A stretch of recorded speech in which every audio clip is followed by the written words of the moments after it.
পরাজয় জেনেই নির্বাচনকে প্রশ্নবিদ্ধ করার চেষ্টা করছে বিএনপি। সংবাদ সম্মেলনে প্রধানমন্ত্রী প্রস্তুত হচ্ছে আওয়ামী লীগও সার্চ কমিটির মাধ্যমেই হবে নতুন ইসি। এ মাসেই খুলছে সব পাবলিক বিশ্ববিদ্যালয়, আবাস উপযোগী করা হচ্ছে হল। ঢাকা বিশ্ববিদ্যালয় টিকাদান, দেশে এলো ফাইজারের আরও 6,25,000 ভ্যাকসিন। ক্লিনফিটে আসা বিদেশি 24টি চ্যানেল না চালালে ভঙ্গ হবে কেবল অপারেটরদের লাইসেন্সের শর্ত, জানালেন তথ্যমন্ত্রী। বিভ্রান্তি নিরসনে সরকারের হস্তক্ষেপ চায় অ্যাটকো। এবং বিশ্বব্যাপী ফেসবুক, হোয়াটসঅ্যাপ, ইনস্টাগ্রামের সার্ভার ডাউন। বিপাকে ব্যবহারকারীরা দুঃখ প্রকাশ করে শীঘ্রই স্বাভাবিক করার আশ্বাস কর্তৃপক্ষের।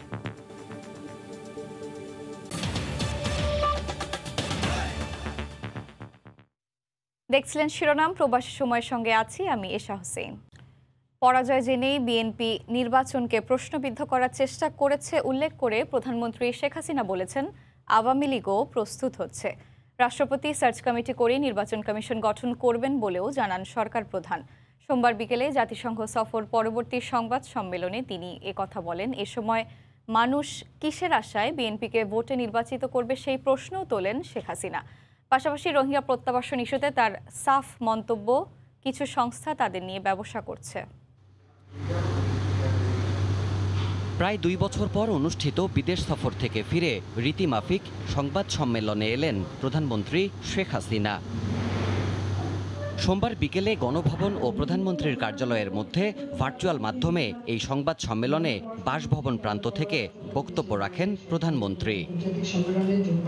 লিখিত বক্তব্যে 2 সপ্তাহের যুক্তরাষ্ট্র সফরের আদ্যপান্ত তুলে ধরে তিনি জানান, এসডিজি প্রোগ্রেস অ্যাওয়ার্ড দেশবাসীর, তার নিজের নয়। কোভিড-19 মহামারীর মধ্যেও বাংলাদেশ যে অবিচলভাবে টেকসই উন্নয়ন অভিষ্ট অর্জনে এগিয়ে যাচ্ছে, এই পুরস্কার তারই স্বীকৃতি।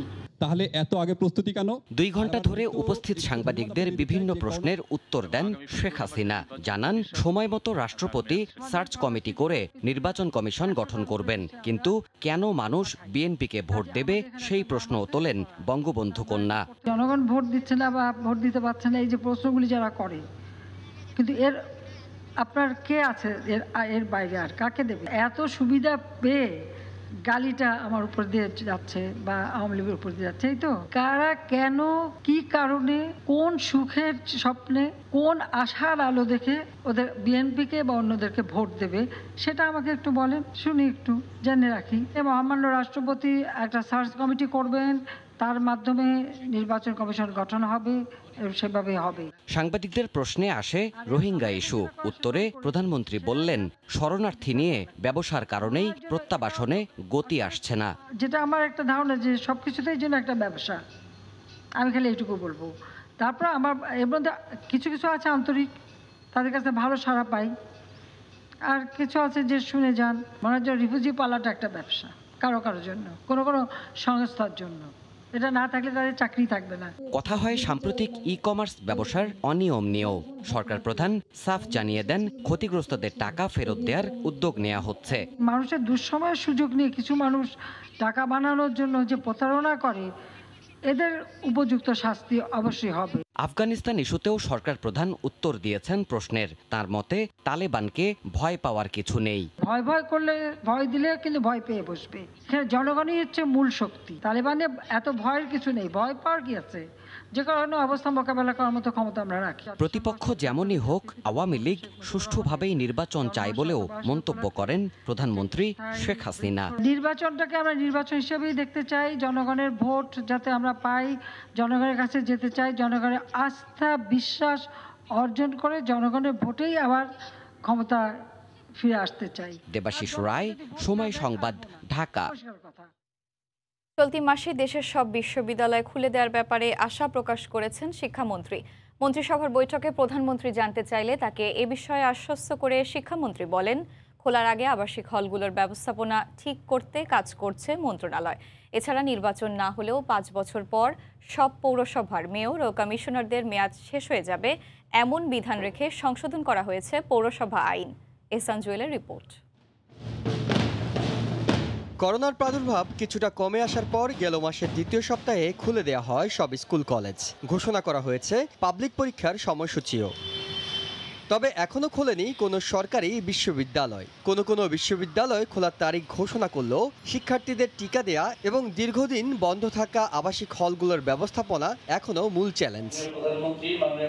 সোমবারের মন্ত্রিসভার বৈঠকে বিশ্ববিদ্যালয় খুলে দেওয়ার বিষয়ে শিক্ষামন্ত্রীর কাছে জানতে চান প্রধানমন্ত্রী শেখ হাসিনা। এ সময় চলতি মাসের মধ্যে খুলে দেওয়ার কথা জানান শিক্ষামন্ত্রী। যেহেতু ইউনিভার্সিটিগুলো নিজস্ব আপনার সিন্ডিকেটের সিদ্ধান্ত অনুযায়ী চলে, আশা প্রকাশ করছেন যে এই মাসের মধ্যেই সবগুলো খুলে দেওয়া হবে। একটা প্র্যাকটিক্যাল প্রবলেম হলো হল ম্যানেজমেন্টটা, জিনিসপত্র বা বিছানাপত্র এগুলি কতটুকু আপনার ব্যবহার উপযোগী আছে সেগুলো দেখতে পাই। দ্যাট মেবি অ্যাপারেন্টলি মনে হচ্ছে যে এইটাই একটা অন্যতম একটা বড় কারণ ইউনিভার্সিটিগুলো খুলতে। এদিকে বৈঠকে স্থানীয় সরকার আইনের খসড়ার অনুমোদন দিয়ে সিদ্ধান্ত নেওয়া হয় 5 বছরের মেয়াদ শেষের পরও নির্বাচন না হলে পৌরসভার মেয়র কমিশনাররা দায়িত্ব থাকতে পারবেন না। 5 বছর যখন শেষ হয়ে যাবে ওই চেয়ারম্যান বা ওনার কাউন্সিল ওরা অফ, তো সেক্ষেত্রে 6 মাসের জন্য আইদার কোনো প্রশাসনিক অভিজ্ঞতা সম্পন্ন কোনো অফিসার অথবা সরকার যদি কোনো যোগ্য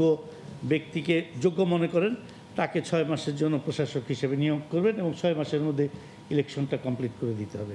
যৌক্তিক কারণ ছাড়া 1 বছর কর্মচারীদের বেতন দিতে না পারলে পৌরসভা বাতিল হবে বলেও সংশোধন আনা হয় আইনে। সরকার হেসান জুয়েল, সময় সংবাদ, ঢাকা। এদিকে ঢাকা বিশ্ববিদ্যালয় খোলার অংশ হিসেবে মেডিকেল সেন্টারে টিকা দেওয়া হয়েছে শিক্ষক শিক্ষার্থীদের। দ্রুত সময়ে টিকা নিতে পেরে খুশি তারা। উপাচার্য বলেন, সবাই টিকার আওতায় আসলে সশরীরে শিক্ষা কার্যক্রম শুরু করবে বিশ্ববিদ্যালয়। এদিকে মঙ্গলবার হল খোলার সব প্রস্তুতিও সম্পন্ন করেছে কর্তৃপক্ষ। ঢাকা বিশ্ববিদ্যালয়ের শিক্ষার্থী সায়মা আক্তার কয়েক মাস আগে করোনা টিকার জন্য রেজিস্ট্রেশন করলেও পাননি টিকা। সোমবার বিশ্ববিদ্যালয় মেডিকেল সেন্টারে অস্থায়ী টিকাদান কেন্দ্রে এসে মাত্র 10 মিনিটেই নেন কোভিড ভ্যাকসিন। লাইনে দাঁড়াতে হচ্ছে না, আমি এসে এখানে কার্ড জমা দিয়ে অল প্রসিডিওর কমপ্লিট করে এখানে টিকা নিয়ে নিলাম। বেশি টাইম লাগলো না, 10-15 মিনিটের মধ্যেই কাজ হয়ে গেল আমার। সায়মার মতো বিশ্ববিদ্যালয়ের অন্যান্য শিক্ষার্থী, শিক্ষক, কর্মকর্তা ও কর্মচারীরা এই কেন্দ্রে এসে দ্রুত সময়ে টিকা নিতে পেরে স্বস্তি প্রকাশ করেন। অনেক সুবিধা হলো এতে আর কি, নইলে আমাকে রংপুরে গিয়ে দিতে হতো। এবং তারা যাওয়া মাত্রই প্রথমে এটা স্ক্যান করলেন এবং 30 সেকেন্ডের ব্যাপার, আর পরবর্তী 30 সেকেন্ডে টিকা হয়ে গেল। ঝামেলামুক্ত পরিবেশে আমরা টিকা দিতে পারলাম, তাই বিশ্ববিদ্যালয়কে আমি আন্তরিকভাবে অনেক ধন্যবাদ জানাই। আগামী 17 অক্টোবর পর্যন্ত বিশ্ববিদ্যালয় পরিবারের সদস্যরা জাতীয় পরিচয়পত্র ও জন্ম নিবন্ধন সনদ দেখিয়ে স্পট রেজিস্ট্রেশনের মাধ্যমে টিকা নিতে পারবেন। কেন্দ্র পরিদর্শনে এসে উপাচার্য জানান, শতভাগ শিক্ষার্থী টিকার আওতায় আসলে সশরীরে শিক্ষা কার্যক্রম চালু করবে ঢাকা বিশ্ববিদ্যালয়। যত দ্রুত আমরা আমাদের শিক্ষার্থীদের শতভাগের টিকা আওতায় আনতে পারবো, ততই আমরা সশরীরে স্বাভাবিক কার্যক্রম সেটি করতেও আমরা দ্রুত উদ্যোগ গ্রহণ করতে সক্ষম হব। এদিকে 1.5 বছর পর মঙ্গলবার খুলছে হল। সব ধরনের প্রস্তুতি সম্পন্ন করেছে হল কর্তৃপক্ষ। নতুন সাজে সাজানো হয়েছে ক্যান্টিন, চলছে শেষ মুহূর্তের কাজ। গণরুমে বসানো হয়েছে খাট। আমাদের শিক্ষার্থীদের বরণ করার জন্য আমরা মোটামুটি শতভাগ প্রস্তুত। আমরা যে সমস্ত অবকাঠামোগত সমস্যা ছিল সেগুলো আমরা সংস্কার করেছি। 1 ডোজ কোভিড টিকা গ্রহণের সনদ দেখিয়ে হলে থাকতে পারবেন অনার্স 4র্থ বর্ষ ও মাস্টার্সের শিক্ষার্থীরা। শাকির আহমেদ, সময় সংবাদ, ঢাকা। কোভ্যাক্স সুবিধার আওতায় যুক্তরাষ্ট্র থেকে দেশে এলো ফাইজারের আরও 6,25,950 ডোজ করোনা টিকা। হযরত শাহজালাল আন্তর্জাতিক বিমানবন্দরে এমিরেটস এয়ারলাইন্সে যুক্তরাষ্ট্র থেকে সোমবার রাত 11:30টার দিকে টিকার এ চালান দেশে পৌঁছায়। দ্বিতীয় ধাপে মঙ্গলবার বেলা 12টায় আসবে আরও 12,56,580 ডোজ এবং একই দিন রাত 11:20 তৃতীয় চালানে আরও 6,25,950 ডোজ ফাইজারের ভ্যাকসিন দেশে পৌঁছানোর কথা রয়েছে। দুদিনে মোট 25 লাখ ডোজ টিকা আসছে।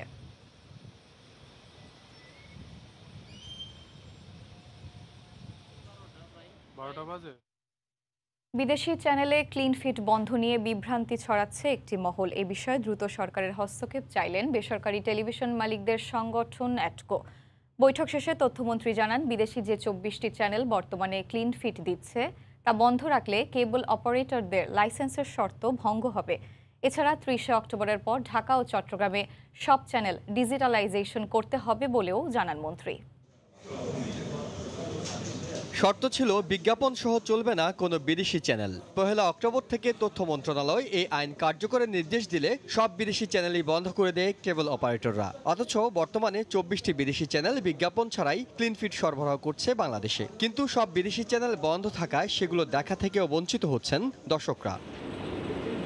এ অবস্থায় সোমবার তথ্যমন্ত্রীর সঙ্গে আবারও বৈঠকে বসে বেসরকারি টেলিভিশন মালিকদের সংগঠন অ্যাটকো। বৈঠক শেষে টিভি মালিকরা ক্লিন ফিড নিয়ে সরকারের অনড় অবস্থানকে স্বাগত জানান। ক্লিন ফিড না হওয়ার কারণের জন্য সরকার ক্ষতিগ্রস্ত হচ্ছিল। চাপ দিয়ে নথি স্বীকার করানোটা কোনো আইনানুগ ব্যবস্থা নয়। রেগুলেটররাও আমাদের সাথে আছেন, তারা একটা সংশয়ের মধ্যে আছেন এবং সেটা আপনি যদি সেটা নিরসন করে দিতে পারেন আমার মনে হয় যে আমাদের কোনো সমস্যা নেই। বাট ওভারঅল যে জিনিসটা আমরা বলছি এটা আমাদের জন্য ভালো, দেশের জন্য ভালো, দেশের মানের জন্য ভালো। এছাড়া আইপিটিভি এবং অনিবন্ধিত অনলাইন নিয়ে সরকারকে আরো কঠোর হওয়ার আহ্বান জানান টিভি মালিকরা। আইপিটিভির নামে যেসব নৈরাজ্য তৈরি হয়েছে সেগুলি আপনি দেখেছেন।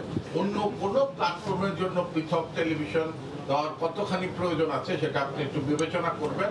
পরে তথ্যমন্ত্রী বলেন, দেশের স্বার্থে আইন মানতে হবে সবাইকে। লাইসেন্সের শর্ত ভঙ্গ করলে ব্যবস্থা নেওয়া হবে অপারেটর ও ডিস্ট্রিবিউটরদের বিরুদ্ধে। 24টির বেশি চ্যানেল বাংলাদেশে ক্লিন ফিড দেয়, সুতরাং এগুলো চালানোর ক্ষেত্রে কোনো বাধা নেই। যদি এরপরও কেউ এগুলো না চালায় তাহলে সেটি শর্ত ভঙ্গ হবে, লাইসেন্সের শর্ত ভঙ্গ হবে। সুতরাং এই শর্ত ভঙ্গের কাজ কেউ করবেন না। এমন নয় যে যারা কেবল অপারেটর তারা ছাড়া বাংলাদেশে আর কেউ কেবল অপারেটিং লাইসেন্স চায় না তা নয়। আমাদের কাছে হাজার হাজার দরখাস্ত জমা পড়া আছে, আমরা সেগুলো পরীক্ষা নিরীক্ষা করছি। সুতরাং কেউ আইন ভঙ্গ করলে, শর্ত ভঙ্গ করলে, বিভ্রান্তি ছড়ালে আইন অনুযায়ী তাদের বিরুদ্ধে ব্যবস্থা গ্রহণ করা হবে। আইপিটিভি নীতিমালার খসড়া চূড়ান্ত হয়েছে। শিগগিরই সব পক্ষকে নিয়ে তথ্য মন্ত্রণালয় বৈঠক করবে বলে জানা গেছে। পদক্ষেপগুলো গ্রহণ করেছি। হিসান জুয়েল, সময় সংবাদ, ঢাকা। জনপ্রিয় সামাজিক যোগাযোগ মাধ্যম ফেসবুক, হোয়াটসঅ্যাপ, ইনস্টাগ্রাম বিভ্রাটে পুরো বিশ্ব। বাংলাদেশ সময় সোমবার রাত 10টার দিকে হঠাৎ অ্যাপগুলো ব্যবহারের সমস্যায় পড়েন ব্যবহারকারীরা। এর কিছুক্ষণ পরেই সার্ভার ডাউনের বিষয়টি স্বীকার করে এক টুইট বার্তায় দুঃখ প্রকাশ করে সমস্যার সমাধানে কাজ চলছে বলে জানিয়েছে ফেসবুক কর্তৃপক্ষ। সোমবার সন্ধ্যার পর থেকেই বিশ্বব্যাপী জনপ্রিয় সামাজিক যোগাযোগ মাধ্যম ফেসবুক, হোয়াটসঅ্যাপ ও ইনস্টাগ্রামে কোনো ধরনের বার্তা আদান প্রদান করা সম্ভব হচ্ছিল না। সার্ভার ডাউন হয়ে যাওয়ায় অ্যাপ 3টি ব্যবহারে সমস্যায় পড়েন ব্যবহারকারীরা। এ নিয়ে বিভিন্ন দেশের হাজার হাজার ব্যবহারকারী একটি অনলাইন সেবাদানকারী সাইট ডাউন ডিটেক্টরে অভিযোগও করেন। এর কিছুক্ষণ পরই বিভিন্ন আন্তর্জাতিক গণমাধ্যম সার্ভার ডাউনের বিষয়ে খবর প্রকাশ করে। সার্ভার ডাউনের বিষয়টি স্বীকার করে এক টুইট বার্তায় দুঃখ প্রকাশ করেছে ফেসবুক কর্তৃপক্ষ। সমস্যা সমাধান সহ যত দ্রুত সম্ভব পরিস্থিতি স্বাভাবিক করতে সর্বোচ্চ চেষ্টা অব্যাহত রয়েছে বলেও উল্লেখ করা হয় বিবৃতিতে। এদিকে প্রযুক্তি বিশেষজ্ঞরা বলছেন, ফেসবুকের সার্ভার ডাউনের বিষয়টি সাম্প্রতিক সময়ের সবচেয়ে বড় কারিগরি বিভ্রাট। জান্নাতুল সাদিয়া, সময় সংবাদ। প্রত্যাশার চেয়েও দ্রুত গতিতে এগিয়ে চলেছে হযরত শাহজালাল আন্তর্জাতিক বিমানবন্দরের ৩য় টার্মিনালের নির্মাণ কাজ। মাত্র ২১ মাসেই এখন দৃশ্যমান প্রকল্পের প্রাথমিক কাঠামো।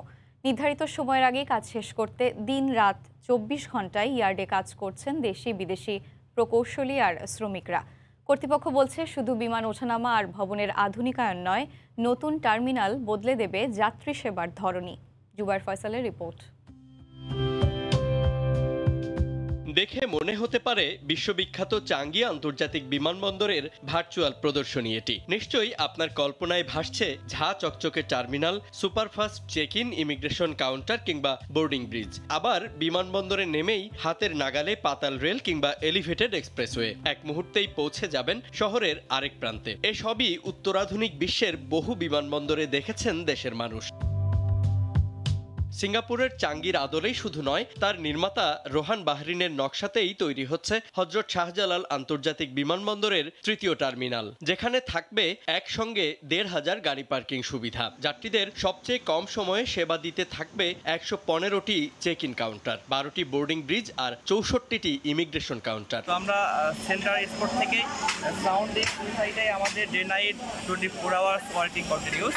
বর্তমানে 2 টার্মিনালে একসঙ্গে মাত্র 12টি উড়োজাহাজ পার্ক করতে পারে, কিন্তু নতুন টার্মিনালে থাকবে একসঙ্গে 37টি উড়োজাহাজ পার্ক করার সুবিধা। এরই মধ্যে 27,000 বর্গমিটারের বিশাল কার্গো টার্মিনালের প্রায় 400 পিলার বসানোর সঙ্গে শেষ হয়েছে পুরো প্রকল্পের প্রায় 4 ভাগের 1 ভাগ কাজ। চেষ্টা করছি যে আমাদের নির্ধারিত সময়ের আগে যেন কাজটা শেষ করতে পারি, সেটার প্রচেষ্টা আছে এবং এই ডিসেম্বরের ভিতরে আপনারা বাইরে থেকে একটা দৃশ্যমান হবে আমাদের 3rd টার্মিনালের যে কর্মকাণ্ড। 2 জাপানিজ কোম্পানি মিৎসুবিশি আর ফুজিতার সঙ্গে বিমানবন্দরের 3য় টার্মিনাল তৈরিতে কাজ করছে দক্ষিণ কোরিয়ার স্যামসাং কনস্ট্রাকশনও।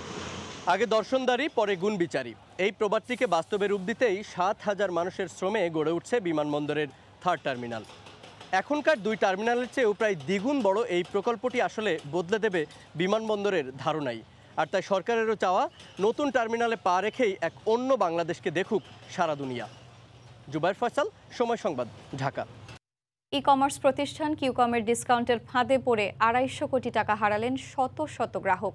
বিজয় আওয়ার, স্বাধীনতা আওয়ার এবং বিগ বিলিয়ন, এই 3 ক্যাটাগরিতে গ্রাহকদের মোটরসাইকেল কেনার অফার দেয় প্রতিষ্ঠানটি।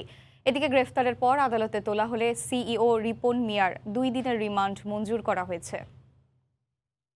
ই কমার্স প্রতিষ্ঠান হিসেবে 2020 সালের শুরুর দিকে যাত্রা শুরু করে কিউকম। ডিসকাউন্টে ভোগ্যপণ্য থেকে শুরু করে লক্ষাধিক পণ্যের সমারোহ নিয়ে বাজারে আসা প্রতিষ্ঠানটির বিরুদ্ধে গ্রাহকদের অভিযোগের শেষ নেই। ঢাকা বিশ্ববিদ্যালয়ের এক শিক্ষার্থীর করা মামলায় প্রতিষ্ঠানটির প্রধান নির্বাহী কর্মকর্তা রিপন মিয়াকে গ্রেফতার করেছে গোয়েন্দা পুলিশ।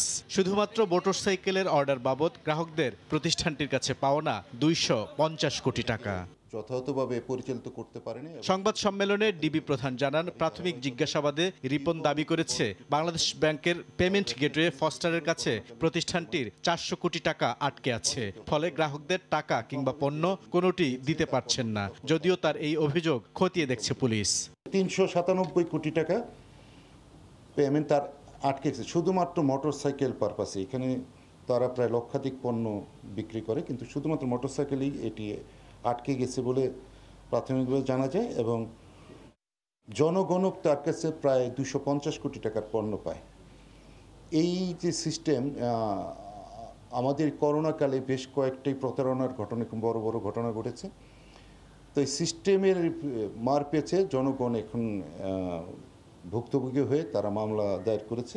মালয়েশিয়ার পুত্রা ইউনিভার্সিটিতে মার্কেটিংয়ে পড়াশোনা করেছেন রিপন মিয়া। ইভেলির এমডি মোহাম্মদ রাসেলের সঙ্গে সুসম্পর্কের সুবাদে দেশে ফিরেই ইভেলির সঙ্গে কিছুদিন কাজ করেন। এরপর নিজেই নেমে পড়েন ব্যবসায়, প্রতিষ্ঠা করেন কিউকম। বুলবুল রেজা, সময় সংবাদ, ঢাকা। এদিকে গ্রাহকের সঙ্গে প্রতারণার অভিযোগে ই কমার্স প্রতিষ্ঠান এসপিসি ওয়ার্ল্ড এর সিইও ও এমডি আলামিন এবং তার স্ত্রীকে গ্রেফতার করেছে সিআইডি। অভিযুক্ত আলামিন ডেস্টিনির উচ্চ পর্যায়ের কর্মকর্তা ছিলেন। প্রতিষ্ঠানটি গ্রাহকের সঙ্গে প্রতারণা করে হাতিয়ে নিয়েছে কোটি কোটি টাকা। অর্থ পাচারের অভিযোগও রয়েছে তাদের বিরুদ্ধে। 50 থেকে 150% অফার, এমন ক্যাশব্যাক আর ডাবল অফার দিয়ে ই কমার্স সাইট এসপিসি ওয়ার্ল্ড গ্রাহকের কাছ থেকে হাতিয়ে নিয়েছে কোটি কোটি টাকা। ডেস্টিনির উচ্চ পর্যায়ের টিম লিডার মোহাম্মদ আলামিন নিজের এসপিসি ওয়ার্ল্ড চালিয়েছেন সেই আদলেই। প্রথম দিকে গ্রাহকরা পণ্য পেলেও দ্বিতীয় দফায় করা হতো নানা টালবাহানা। এভাবে 1 কোটি গ্রাহকের কাছ থেকে 22 কোটি টাকার লেনদেন করে প্রতিষ্ঠানটি, যার মধ্যে প্রাথমিকভাবে 1 কোটি 17 লাখ টাকা পাচারের প্রমাণ পেয়েছে সিআইডি। রোববার রাজধানী থেকে এসপিসি ওয়ার্ল্ড এক্সপ্রেসের সিইও ও এমডি আলামিনকে গ্রেফতার করে সিআইডি। 1 কোটি 17 লাখ টাকা লন্ডারিংয়ের অভিযোগে এই টাকাটা তারা তাদের ব্যক্তিগত অ্যাকাউন্টে স্থানান্তর, রূপান্তরে, লেয়ারিংয়ের মাধ্যমে মানি লন্ডারিং অপরাধ করেছে।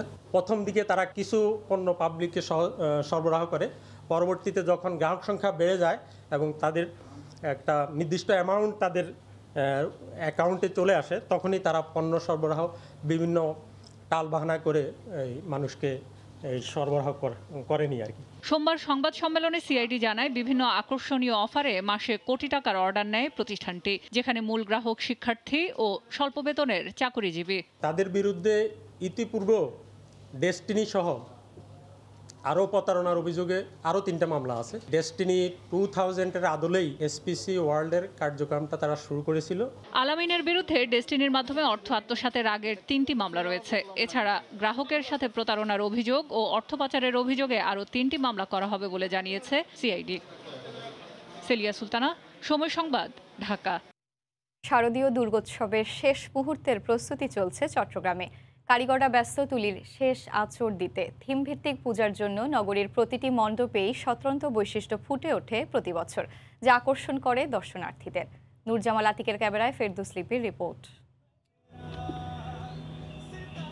মর্তের দ্বারপ্রান্তে দুর্গতি নাশিনী দেবী দুর্গা, তাই আলোকমালায় স্নাত হচ্ছে পূজার আয়োজন। সনাতন ধর্মাবলম্বীদের সবচেয়ে বড় ধর্মীয় উৎসব উদযাপনে নগরীতে প্রস্তুতি চলছে জোরে সোরে। প্রধান মণ্ডপ সহ অলিতে গলিতে চলছে চমক দেয়া নানা পূজা মণ্ডপে প্রতিমা তৈরির কাজ।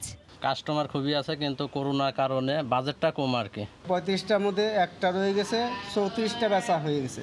যখন মাকে যাই মন্দিরে যেই দেখি প্রণাম করি, তখন মনে হয় কি এইটা আমি করেছিলাম। সনাতনী পদ্ধতিতে পূজার আয়োজনের পাশাপাশি নানা থিম ভিত্তিক বর্ণিল আয়োজন প্রতি বছর নগরীর মণ্ডপগুলোর নজর কাড়ে দর্শনার্থীদের।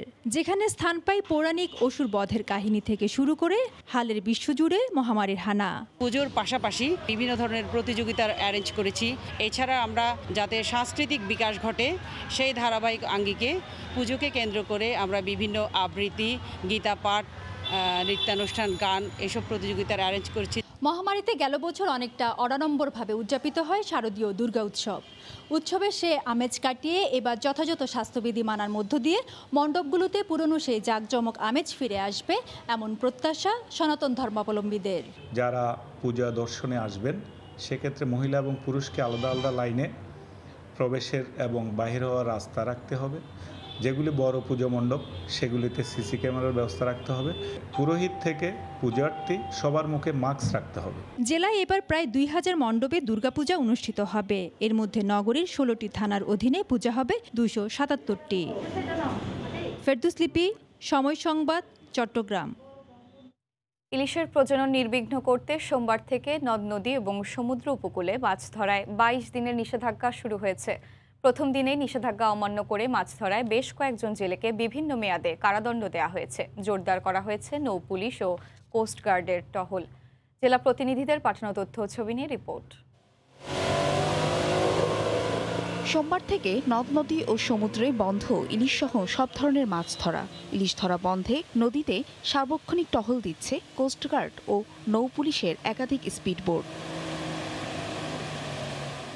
এরপরও নিষেধাজ্ঞা অমান্য করে মাছ ধরতে নামে বরগুনার তালতলির জেলেরা। এ সময় 14 জনকে আটক করে বিভিন্ন মেয়াদে কারাদণ্ড দেন ভ্রাম্যমাণ আদালত। জব্দ করা হয় 3টি ট্রলার ও 50 কেজি মা ইলিশ সহ বিপুল পরিমাণ জাল।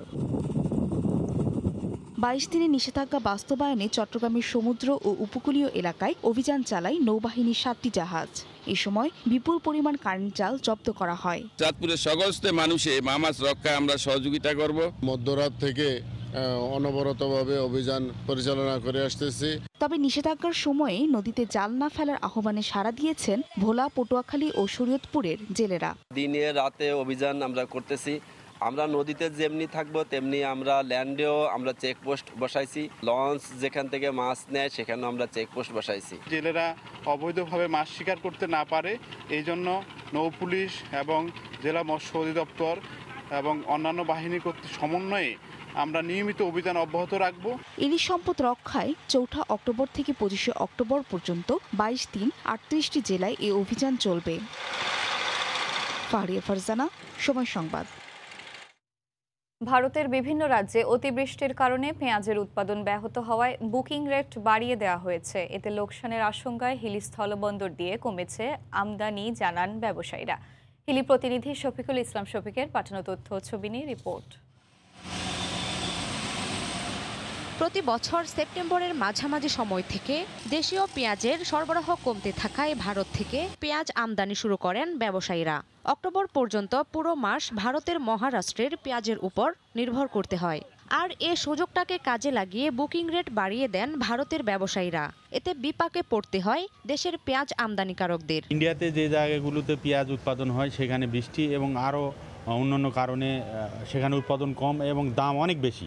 ইন্ডিয়াতে এই মৌসুমে যে এলাকার পেঁয়াজটা ওঠে ব্যাঙ্গালোর, এই কয়েক বছর প্রতি বছরে এটা প্রাকৃতিক দুর্যোগের কারণে এই জায়গার পেঁয়াজটা নষ্ট হয়ে যাচ্ছে। দেশি মাল অনেকটা কমে যাচ্ছে, যে আমদানির উপর এখন নির্ভরশীল। প্রায় 1500 কিলোমিটার দূর থেকে আসে, এই জন্য আমাদের মালগুলো নষ্ট হয়ে যাচ্ছে, ঠিকমতো টিকতেছে না, বিধায় বাংলাদেশে এর প্রভাব পড়েছে, বাংলাদেশে দাম বাড়তেছে।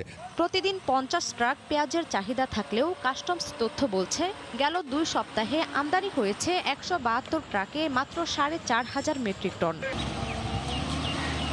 সময় সংবাদ, হিলি।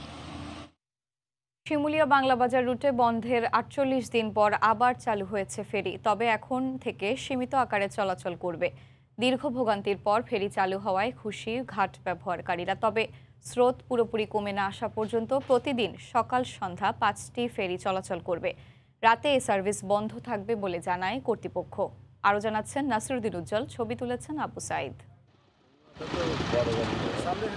অবশেষে দীর্ঘ প্রতীক্ষার অবসান ঘটল, সচল হলো শিমুলিয়া বাংলাবাজার রুটে ফেরি পারাপার। প্রবল স্রোতের কারণ দেখিয়ে গত 18 আগস্ট শিমুলিয়া বাংলাবাজার রুটে বন্ধ করে দেওয়া হয় ফেরি চলাচল। পরবর্তীতে পদ্মা সেতু এড়িয়ে চলতে গত 26 আগস্ট মাঝির কান্দি ঘাট প্রস্তুত করা হয়, কিন্তু নাব্য সংকটের কারণ দেখিয়ে সেটিও চালু করা সম্ভব হয়নি। ফেরি বন্ধের কারণে যাত্রী বিড়ম্বনার পাশাপাশি ব্যবসা বাণিজ্যে নেতিবাচক প্রভাব পড়ে। এমন পরিস্থিতিতে বন্ধ হয়ে যাওয়ার 48 দিনের মাথায় আবার ফেরি চালু হয় খুশি যাত্রীরা। 48 দিন পরে আজকে ফেরি চালু হলো, আমরা এসে আসলে সত্যি আনন্দিত, অভিভূত। ঘুরে না যাওয়াতে দিক দিয়ে কোনো একটা যাওয়াতে আমাদের তেল সাশ্রয়, সবগুলো ফেরি চলাচল করতে হবে, দিয়ে একটা চলাচল করলে আমাদের কষ্ট থেকেই যাবে। পর্যবেক্ষণ টিম সম্মতি প্রদান করায় সোমবার থেকে সীমিত পরিসরে শুরু হয় ফেরি চলাচল, তবে স্রোতের গতি কমে না আসা পর্যন্ত প্রতিদিন সকাল 6টা থেকে বিকেল 5টা পর্যন্ত 5টি মাঝারি ফেরি চলাচল করবে বলে জানায় কর্তৃপক্ষ। 5টা মিডিয়াম ফেরি চলবে এবং এই ফেরিগুলোতে শুধুমাত্র ছোট গাড়ি নিয়ে চলাচল করবে। স্রোতের গতিবেগ আরো কমে আসবে, কমে আসলে দেন আমরা অন্যান্য ফেরিগুলো চালানোর চিন্তা ভাবনা করব। যখন ফেরিটা ওখান থেকে ছাড়ছে এবং কখন এখানে আসছে, একই সাথে ব্রিজ ক্রস করার সময় তাদেরকে গাইড করা, ফেরির মাস্টারদের সাথে সর্বসময় যোগাযোগ রাখা, এই জিনিসগুলোর মাধ্যমে আমরা চেষ্টা করব যেন ভবিষ্যতে এই ধরনের দুর্ঘটনা যেন আর না ঘটে। শিমুলিয়া থেকে 8 কিলোমিটার দূরত্বে আপাতত চালু হচ্ছে না মাঝিরকান্দি ঘাট। শিমুলিয়া বাংলাবাজার রুটেই চলবে ফেরি। নাসিরুদ্দিন উজ্জ্বল, সময় সংবাদ, মুন্সিগঞ্জ। দেশের বাইরের খবর।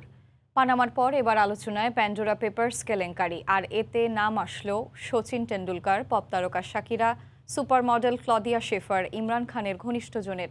নতুন করে ফাঁস হওয়া আর্থিক নথিতে বর্তমান ও সাবেক মিলিয়ে অন্তত 35 রাষ্ট্রনেতা ও 3 শতাধিক সরকারি কর্মকর্তার তথ্য ফাঁস করা হয়েছে। যুক্তরাষ্ট্র থেকে লস্কর আল মামুনের রিপোর্ট। পানামা পেপারসের পর এবার প্যান্ডোরা পেপারস, যাকে বলা হচ্ছে এযাবৎকালের সবচেয়ে বড় আর্থিক কেলেঙ্কারি।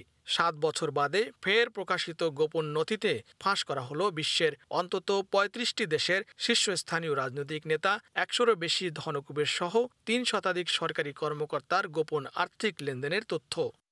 এতে পানামা, দুবাই, মোনাকো, সুইজারল্যান্ড ও ব্রিটিশ ভার্জিনিয়া দ্বীপপুঞ্জের মতো বিভিন্ন দেশ ও অঞ্চলের একাধিক কোম্পানিতে প্রভাবশালীরা যে অর্থ রেখেছেন ও গোপন লেনদেন করেছেন সেসব তথ্য ফাঁস করা হয়। এসব কোম্পানির প্রায় 1,19,00,000 নথি বিশ্লেষণ করে রোববার এ তথ্য প্রকাশ করে বিবিসি সহ বিভিন্ন আন্তর্জাতিক গণমাধ্যম। আর গোপন এই নথিগুলো উদ্ঘাটন করেছে ওয়াশিংটন ভিত্তিক international consortium of investigative journalist নামে একটি সংগঠন। নতুন এসব নথিতে অফশোর কোম্পানিতে বিনিয়োগকারী হিসেবে যাদের নাম পাওয়া গেছে তাদের মধ্যে রয়েছেন জর্ডানের বাদশাহ দ্বিতীয় আবদুল্লাহ, সাবেক ব্রিটিশ প্রধানমন্ত্রী টনি ব্লেয়ার, এমনকি রুশ প্রেসিডেন্ট ভ্লাদিমির পুতিনের নামও। এছাড়াও গোপন লেনদেন তালিকায় আছেন চেক প্রজাতন্ত্রের প্রধানমন্ত্রী Andrés babies, আজারবাইজানের president Ilham Aliyev, ইউক্রেনের প্রেসিডেন্ট ভ্লাদিমির জেলেনস্কির নামও। ফাঁস হওয়া এসব নথিতে দেখা গেছে জর্ডানের বাদশাহ দ্বিতীয় আবদুল্লাহ গোপনে যুক্তরাজ্য, যুক্তরাষ্ট্র ও মালিবুতে $10 কোটি সম্পদ সঞ্চয় করেছেন। অন্যদিকে সাবেক ব্রিটিশ প্রধানমন্ত্রী টনি ব্লেয়ার ও তার স্ত্রী লন্ডনে একটি অফিস কেনার সময় £3,12,000 কর ফাঁকি দিয়েছেন। এছাড়াও ফাঁস হওয়া নথিতে রাশিয়ার প্রেসিডেন্ট ভ্লাদিমির পুতিনের মোনাকোতে এবং চেক প্রজাতন্ত্রের প্রধানমন্ত্রী আন্দ্রেজ বেবিসের ফ্রান্সে বিরাট অঙ্কের গোপন সম্পদের তথ্য বেরিয়ে এসেছে। এছাড়াও আজারবাইজান প্রেসিডেন্ট ইলহাম আলিয়েভের পরিবার চলতি বছর যুক্তরাজ্যে £40 কোটি বাণিজ্য করেছেন। আর ইউক্রেনের প্রেসিডেন্ট ভ্লাদিমির জেলেনস্কি একটি অফশোর কোম্পানিতে 25% মালিকানা ক্রয় করেছেন বলে তথ্য বেরিয়ে এসেছে। সাম্প্রতিক সময়ের সবচেয়ে বড় এই বৈশ্বিক অনুসন্ধানে কাজ করেছেন 117টি দেশের 6 শতাধিক সাংবাদিক। প্যারাডাইস পানামার পর এবার গোপন দলিলপত্রের প্যান্ডোরা পেপারস ফাঁসের ঘটনা নতুন করে হইচই ফেলেছে। এতে প্রকাশিত বিশ্বের প্রভাবশালীদের নাম দেখে তারা যেমন বিস্মিত, তেমনি নতুন করে আরও তালিকা প্রকাশ হতে পারে এমন আতঙ্কে রয়েছেন অনেকেই। লস্কর আল মামুন, সময় সংবাদ, যুক্তরাষ্ট্র। করোনা মহামারীর কারণে দীর্ঘদিন বন্ধ থাকার পর শিথিল হয়েছে পবিত্র ওমরা পালনের শর্ত। শুরুতে সীমিত সংখ্যক মানুষকে এই সুযোগ দেওয়া হলেও এখন তা বাড়িয়েছে কর্তৃপক্ষ। সৌদি আরব থেকে আল মামুন শিপনের রিপোর্ট। সৌদি আরবের হজ ও ওমরা মন্ত্রণালয়ের সূত্রে দেশটির বিভিন্ন গণমাধ্যম জানায়, প্রতিদিন যাতে 1 লাখ মানুষ ওমরাহ আদায় করতে পারেন সে লক্ষ্যে এর মধ্যে সব ধরনের ব্যবস্থা নেওয়া হয়েছে। ওমরা করতে এসে আল্লাহ রাব্বুল আলামিনের কাছে দোয়া করতেছি, আল্লাহ যেন আমাদেরকে এই মহামারীর থেকে মুক্তি দান করে, আমরা যাতে সহজভাবে ওমরাটা করতে পারি, সবাই এই কামনা করি। দৈনিক ওমরাহ আদায়কারীর সংখ্যা বাড়ানো হলেও স্বাস্থ্য সচেতনতা ও স্বাস্থ্যবিধি মেনে চলার প্রতি কঠোর নির্দেশ দেওয়া হয়েছে। নিরাপত্তা সংস্থাগুলোর সঙ্গে সমন্বয় করে এসব সিদ্ধান্ত নেওয়া হয়েছে বলেও সৌদি হজ মন্ত্রণালয়ের পক্ষ থেকে জানানো হয়। ওমরাহের আবেদনের জন্য বিদেশি নাগরিকদের বাধ্যতামূলকভাবে সৌদি আরবে অনুমোদিত করোনা টিকা গ্রহণের সার্টিফিকেট প্রদর্শন করতে হবে। সৌদি আরবে বর্তমানে Pfizer BioNTech, Oxford AstraZeneca, Moderna Johnson and Johnson এবং বুস্টার ডোজ নেওয়া সাপেক্ষে সিনোভ্যাকের টিকার অনুমোদন রয়েছে। এর আগে সবশেষ আগস্টে দেশ বিদেশি 60,000 মুসল্লিকে ওমরা পালনের অনুমতি দিয়েছিল সৌদি সরকার। অ্যাপসের মাধ্যমে ওমরার আবেদন করলে যদি সে আবেদন গ্র্যান্টেড হয়, সেক্ষেত্রে সে ওমরা হজ পালন করতে পারে। অন্যথায় আবেদন ছাড়া বিনা অনুমতিতে মক্কা প্রবেশ করলে 10,000 সৌদি রিয়াল জরিমানার বিধান রেখেছে সৌদি সরকার। আল মামুন শিপন, সময় সংবাদ, মক্কা, সৌদি আরব। দীর্ঘদিন বিরতির পর শিক্ষার্থীদের কলকাকলিতে মুখরিত হল কুয়েতের সিংহাঙ্কন। দীর্ঘদিন পর পুরনো সহপাঠী ও শিক্ষকদের কাছে পেয়ে শিক্ষার্থীরা মহা খুশি। অভিভাবকরাও স্বাস্থ্যবিধি মেনে সন্তানদের স্কুলে পাঠাতে পেরে সন্তুষ্ট। শরীফ মোহাম্মদ মিজানুর রহমানের পাঠানো তথ্য ও ছবি নিয়ে রিপোর্ট। করোনায় দীর্ঘদিন বন্ধ থাকার পর পরিস্থিতির উন্নতি হওয়ায় রোববার থেকে কুয়েতের সব স্কুল কলেজের দুয়ার খুলল। শিক্ষার্থীরা ক্লাস করতে পেরে আবেগে আপ্লুত। স্কুল খুলে দেওয়ার জন্য তাদের প্রশংসায় ভাসছে সরকার। করোনা মহামারী প্রতিরোধে গত বছরের মার্চ মাস থেকে কুয়েত সরকার শিক্ষার্থীদের স্বাস্থ্য সুরক্ষা নিশ্চিত করতে স্কুলগুলো বন্ধ করে দেয়। বর্তমানে কুয়েতে গণটিকাদান বাস্তবায়িত হওয়ায় করোনা পরিস্থিতি নিয়ন্ত্রণে এসেছে, তাই খুলে দেওয়া হলো শিক্ষা প্রতিষ্ঠানগুলো। তবে যথাযথ স্বাস্থ্যবিধি মেনেই পাঠদান চলবে। All those people who are involved in making this day a wonderful event and all the children who have come are very happy about the preparations for the safety measures that the school has taken, and we thank one and all for your beautiful cooperation. I thank all the parents. করোনার কারণে এতদিন অনলাইনে class করত শিক্ষার্থীরা। দীর্ঘদিন পর school খুলে দেয় শিক্ষার্থীদের পাশাপাশি খুশি অভিভাবকরাও। 18 মাস বাচ্চা স্কুল আসে নাই, বাচ্চা বাসা থেকে একদম মানে কি আর করবো, তারা লেজি হয়ে গেছে। তারপরেও যেহেতু আজকে খুলছে, বাচ্চা আনন্দিত, আমরা আনন্দিত। কুয়েত প্রবাসী ছাত্রছাত্রীদের জন্য আরবি, হিন্দি ও উর্দু সহ বিভিন্ন ভাষাভাষীর স্কুল রয়েছে। বাংলা ভাষার কোনো স্কুল না থাকায় প্রবাসী শিক্ষার্থীরা হিন্দি ও উর্দু ভাষার স্কুলে পড়াশোনা করছেন। কুয়েতে প্রায় 1,500 বাংলাদেশি পরিবারের বসবাস। এদের মধ্যে প্রায় 3,000 বাংলাদেশি শিক্ষার্থী বিভিন্ন শিক্ষা প্রতিষ্ঠানে পড়াশোনা করছেন। সময় সংবাদ, কুয়েত। ওমানে বাংলাদেশ দলের সঙ্গে যোগ দিয়েছেন প্রধান কোচ রাসেল ডমিঙ্গো সহ কোচিং স্টাফের সদস্যরা। প্রথম কোভিড টেস্টে নেগেটিভ হয়েছেন দলের সঙ্গে থাকা সবাই। মঙ্গলবার সকালে মাস্কাটে প্রথমবারের মতো অনুশীলনে যোগ দেওয়ার কথা রয়েছে টাইগারদের। এর আগে প্রায় 3.25 ঘন্টার যাত্রা শেষে বাংলাদেশ থেকে ওমানে পৌঁছায় লাল সবুজের ক্রিকেটাররা। বিমানবন্দরে ইমিগ্রেশন শেষে সরাসরি টিম হোটেলে ওঠে মাহমুদুল্লাহ বাহিনী। সেখানে একদিনের বাধ্যতামূলক কোয়ারেন্টাইনে ছিলেন তারা। এ সময় নিজ নিজ দেশ থেকে দুবাই হয়ে মাস্কাটে আসেন কোচিং স্টাফের সদস্যরা। এবার পর্তুগালের নাঝারে নিয়ে একটি রিপোর্ট। পৃথিবীর সবচেয়ে বড় ঢেউয়ের জন্য পরিচিত পর্তুগালের নাঝারে, আর এখানেই সার্ফার মায়া গেব্রিয়েলের কৌশল বিশ্বসেরা হিসেবে স্বীকৃতি দেয় Guinness book of world. Portugal থেকে তারিকুল হাসান আশিকের রিপোর্ট। হুহু গর্জনে কুলে আশ্রে পড়া এই সুবিশাল নীল ঢেউই নাজারের মূল সৌন্দর্য। অনেকে আবার একে ভয়ঙ্কর সুন্দর বলেও অভিহিত করে থাকেন। ঢেউয়ের এমন সৌন্দর্য ফ্রেমবন্দি করতে বছর জুড়েই পর্যটকদের পদচারণায় মুখর থাকে নাজারে। সাগর যখন শান্ত তখনও নাজারের এমন এক একটি দৈত্যাকার ঢেউই বলে দেয় উত্তাল সময়ে এর রূপ কতটা ভয়াবহ। 2020 সালের ফেব্রুয়ারিতে ব্রাজিলিয়ান সার্ফার মায়া গ্যাব্রিয়েলার 73.5 ফুট উচ্চতার এমন একটি ঢেউয়ে সার্ফিংকে বিশ্ব সেরার স্বীকৃতি দেয় Guinness book of world records. তবে ঢেউ ছাড়াও সৈকতে অবস্থিত রেস্তোরাঁ বা অন্যান্য দৃষ্টিনন্দন স্থাপনার জন্য বেশ বিখ্যাত স্থানটি। নাজারের মনোমুগ্ধকর সৌন্দর্য উপভোগে প্রতিনিয়তই এখানে ভিড় করেন প্রবাসী বাংলাদেশি সহ দেশি বিদেশি পর্যটকরা। এটার সৌন্দর্য আসলে এভাবে বলে শেষ করতে পারবো না। এখানে যেমন আছে উঁচু উঁচু ঢেউ, আবার তেমন আছে উঁচু উঁচু পাহাড়। পর্তুগালের মধ্যে অন্যতম একটা ট্যুরিস্ট প্লেস, যে জায়গাটা একটা সুন্দর একটা ছোট শহর, বাট গুছানো এবং প্রাকৃতিক পরিবেশটা অসাধারণ। পর্তুগালের একটি সুন্দর জায়গা। এখানে আটলান্টিকের তীরে সমুদ্রের সবচেয়ে বড় ঢেউ হয় এবং সার্ফিংয়ের জন্য পর্তুগালে এটা বিখ্যাত। পর্যটকদের শতভাগ নিরাপত্তা নিশ্চিত করতে পুরো এলাকাটিতে প্রশাসনের তৎপরতাও বেশ চোখে পড়ার মতো। তারিকুল হাসান আশিক, সময় সংবাদ, নাজারে, পর্তুগাল। এ পর্যায়ে শীর্ষ সংবাদগুলো জানিয়ে দিচ্ছি আরেকবার।